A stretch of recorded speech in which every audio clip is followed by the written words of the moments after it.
बच्चों अब जानेंगे किसी सदिश की अदिश से गुणा कर दें तो क्या मिलेगा।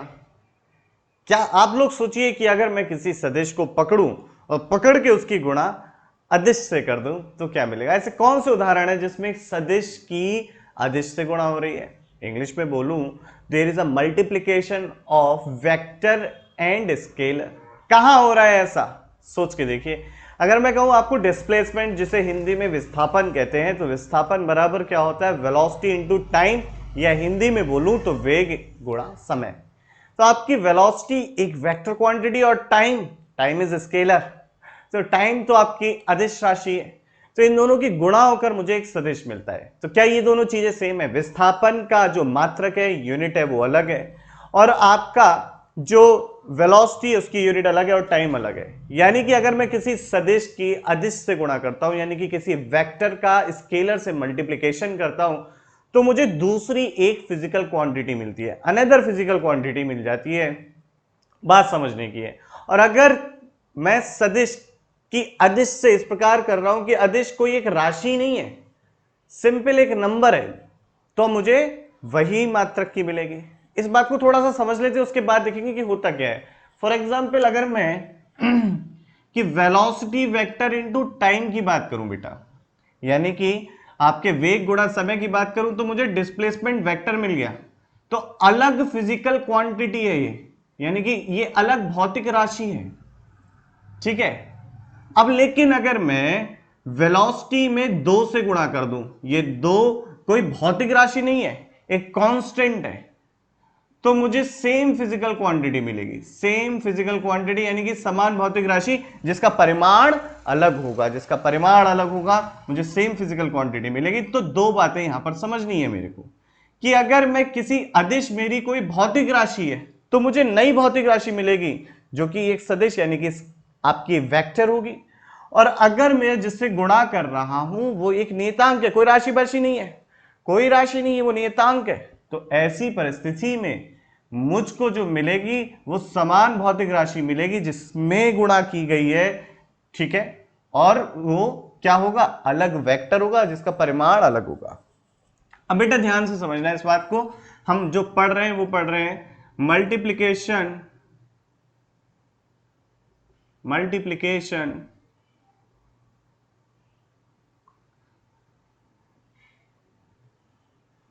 ऑफ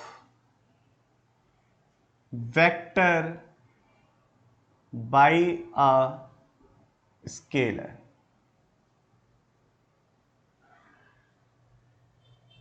अदिश तथा सदिश की गुणा।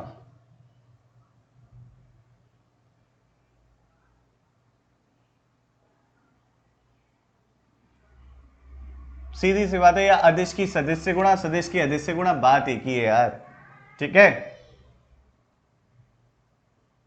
अब देखो केस नंबर 1, पहला केस क्या है, यदि अदिश यानी कि स्केलर क्वांटिटी, अदिश एक भौतिक राशि है,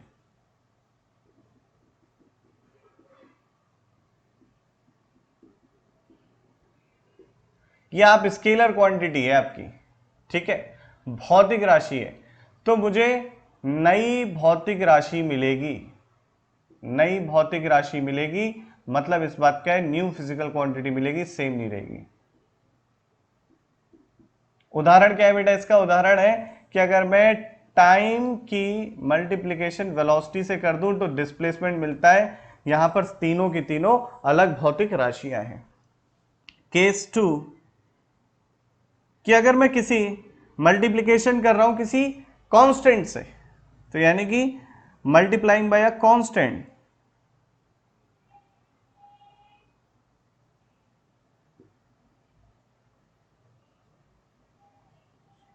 मतलब क्या है, किसी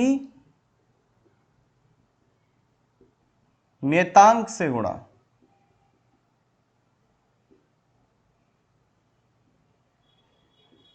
बच्चों अगर किसी नियतांक से गुणा हो रही है तो आपको समान भौतिक राशि मिल जाती है। यानी कि अगर जैसे मैं के कोई एक नियतांक है और उसमें वेलोसिटी से मल्टीप्लाई कर दूं, या के एक नियतांक और वेलोसिटी एक वेक्टर फिजिकल क्वांटिटी तो कर दो, तो मुझे नई भौतिक राशि नहीं मिलती, पुरानी भौतिक राशि मिलेगा तो वेग की वेलोसिटी, लेकिन उसका परिमाण अलग होगा। ये बात बहुत आसान है समझने के लिए, कोई डिफिकल्ट नहीं है। अब देखो बेटा कुछ और बातें समझते हैं कि होता क्या है एक वेक्टर में या एक सदिश में। क्या होता है, एक तो परिमाण होता है, जैसे इंग्लिश में हम बोलते हैं मैग्नीट्यूड, और एक दिशा होती है। अब अदिश की गुणा कर रहे हो उससे, अदिश की गुणा कर रहे हो, अदिश बेचारा क्या लेके आता है बेटा, केवल परिमाण लाता है, मैग्नीट्यूड लाता है, तो दिशा में तो कोई फर्क नहीं आएगा। मैं अगर सदिश और अदिश की गुणा की बात करूं तो अदिश पे तो केवल परिमाण है, अदिश पे तो केवल परिमाण है, यानी कि स्केलर क्वांटिटी पे तो केवल मैग्नीट्यूड है। ठीक है,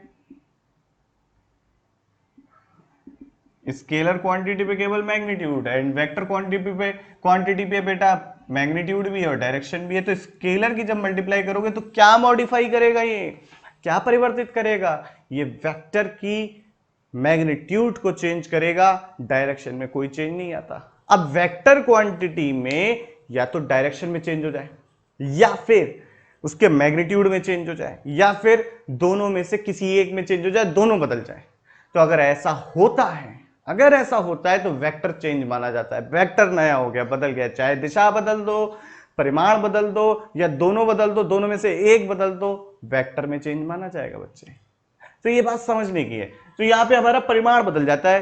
तो जब हम किसी अदिश की सदिश से गुणा करते हैं तो हमें एक नया सदिश प्राप्त होता है जिसका परिमाण परिवर्तित होता है किंतु दिशा वही रहती है। मान लीजिए, इसको और अच्छे से समझे बेटा, तो क्या होगा यहां पे ध्यान से समझा। यानी कि बच्चे अगर कोई वेक्टर मेरे पास है v, ठीक है, और इसमें मैंने k से गुणा करी है, ये वेक्टर v था तो मैंने k से गुणा कर दी, तो इसकी लंबाई जो होगी k टाइम्स हो जाएगी, k गुना लंबाई हो जाएगी, किंतु दिशा में कोई परिवर्तन नहीं होगा।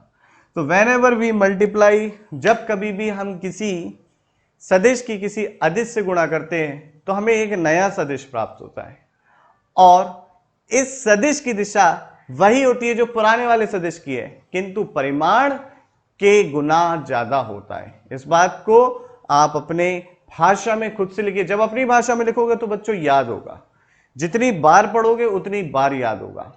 तो ये था हमारा multiplication of a scalar by a vector.